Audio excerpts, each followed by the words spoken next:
Join me as I show you how to paint the backdrops for your Arula windows. We're going to be recreating giant brush strokes and adding a textured layer for more visual interest.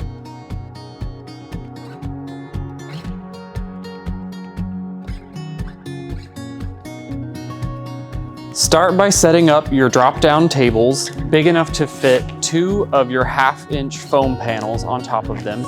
Use a drop cloth to protect your space and lay the 2 panels out next to each other. You'll want these to be fully painted in the cotton blossom color and dry before you start this next step. Next, we are going to use our extra wide roller and our sunken pool colored paint, and we're gonna add the first detail layer on top of our backdrops. Get a nice even coating of the blue color onto your roller. And then we're gonna go in on top of our backdrop and we're gonna make large, breezy, sweeping gestures with our roller. Make sure your 2 backdrops are pushed together and they're square on the top and bottom, because what we want to do is create marks that travel from one backdrop panel onto the other, and it looks like a seamless, continuous painting. So now that everything is lined up and square, we can go in, and I'm gonna start at one side, and I wanna make a big, slightly curving, think breezy gestures. Go all the way across with that one. And maybe I'll come in here from the top.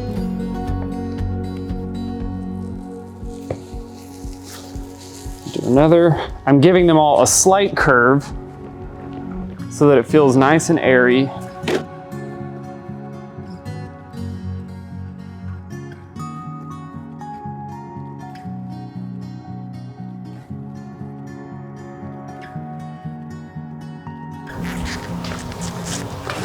You definitely don't want to overwork it. Try to keep things to one single pass so that the width of the mark is consistent all the way through.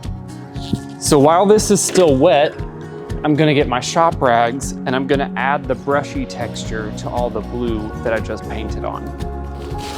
Starting at one end of the blue paint, I'm gonna hold my rag as wide as I can and line up one end of it with the edge of the blue paint.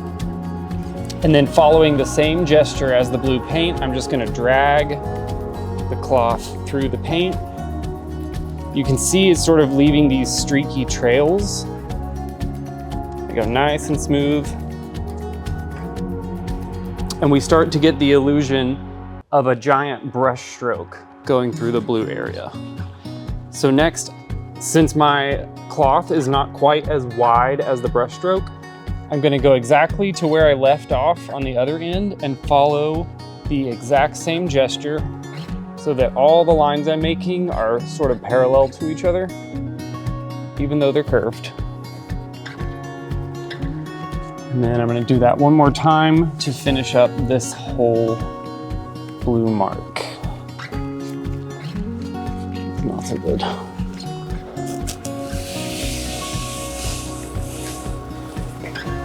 The fewer passes you can do this in, the more successful it's going to look. So try to go as wide as possible without crossing over any of the other lines you've already done, so everything all moves together and just repeats the big blue gesture.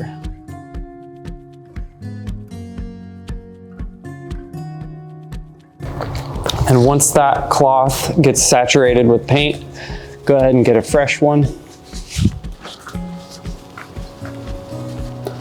Again, I'm using my fingers to apply pressure and sort of give it these streaky marks that run through it so that those will read like the brush marks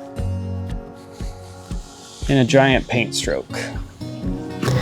If your window scenario has a 3rd panel and you don't have the space to lay out all 3, start by doing the previous treatment on the first 2.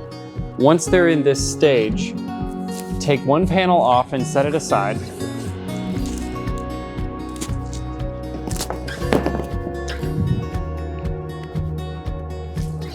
Pull the other panel over to the edge of the table, and then place your third panel against that one. Now we're going to use the same painting technique as we did before to connect these two together. Place your roller where one paint mark leaves off and go ahead and bring it onto the next panel. And repeat this process to get the pattern to travel all the way across all three panels continuously.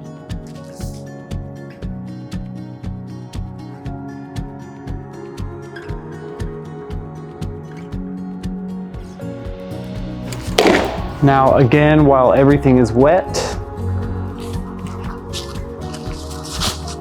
we're going to use our cloth technique and drag the brush texture into everything we just painted, trying to blend this panel into the one that was already there.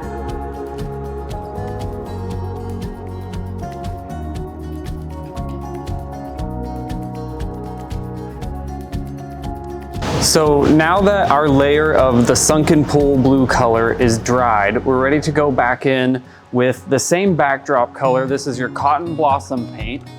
We're gonna load that paint onto our wide roller, just like we did with the sunken pool color. And then we're gonna go in on top of this and do the same type of gesture with our backdrop color to sort of overlap them. And I'm gonna be looking for spots where maybe the blue is not as successful or not as interesting, and I'm gonna protect the areas where my brush stroke effect looks really good. So I'm gonna come in here with this and use the same type of big, broad, sweeping gestures that I used before to roll across. And they don't necessarily have to go all the way from one to the other. If you like where one ends, you can leave it and start a new one. So I'm gonna come in here at the corner, sort of intersect this blue mark and go out again.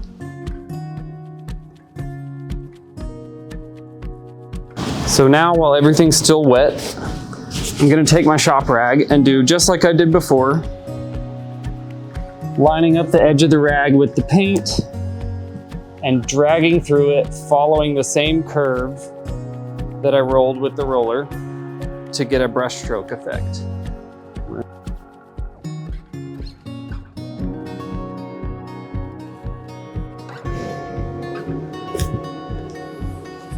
See how we get a nice big area of blue showing through there, and it gives that streaky brush stroke effect? That's what we're after.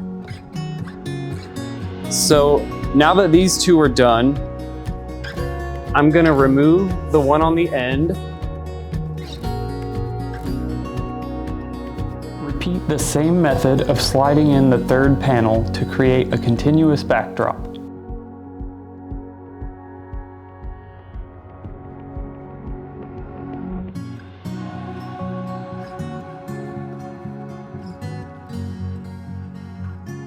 In this next segment, I'll show you how to add the spackle detail layer on top of your painting.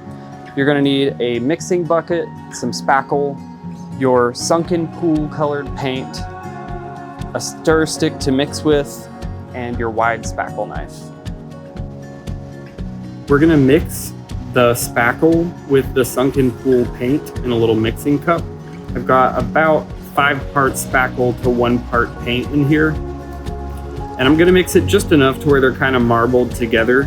It's not gonna be overly mixed because that streaky look actually looks really nice and atmospheric and cloudy when we apply it to the painting. And then I'm going to load this onto the large putty knife. Get a good blob of it on there. Don't be shy. Really pile it on. This is like a softball-sized glob of spackle. And so now I'm gonna come in and go on top of some of the blue marks in certain areas where I want to build up and add a little bit of visual interest. So I'm gonna start right in here And I'm gonna follow the same shape that's already there, the same lines and gestures that we already see. And I'm gonna line the edge of the putty knife up with the edge of the brushstroke mark and just do one big, smooth, continuous drag until I'm out of spackle. So that one looks great, good start. And we're gonna repeat that process, go all the way around the composition and highlight some areas to build up the texture and the visual interest that's already there. I am generally avoiding the seam that runs in between the two panels, because if I have spackle going from one to another, it's gonna crack and crumble when I pull them apart. So I am gonna go close to it, but I'm not actually overlapping the seam. And again, I've got the edge of the putty knife with the edge of the brushstroke, and I'm gonna drag it in this same gesture that you can already see the paint stroke is in. So following that, again, a big, smooth, long gesture. If it's a little rough, a little jagged, you can pass over it one more time. Sometimes I do that to flatten them out, but in general, they do look better if they're not overworked. So 1 to 2 passes, and that one's looking good. So this looks like a good amount of texture for these 2 panels.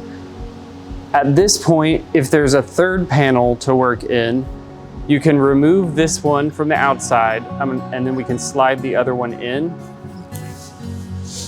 We're gonna do that.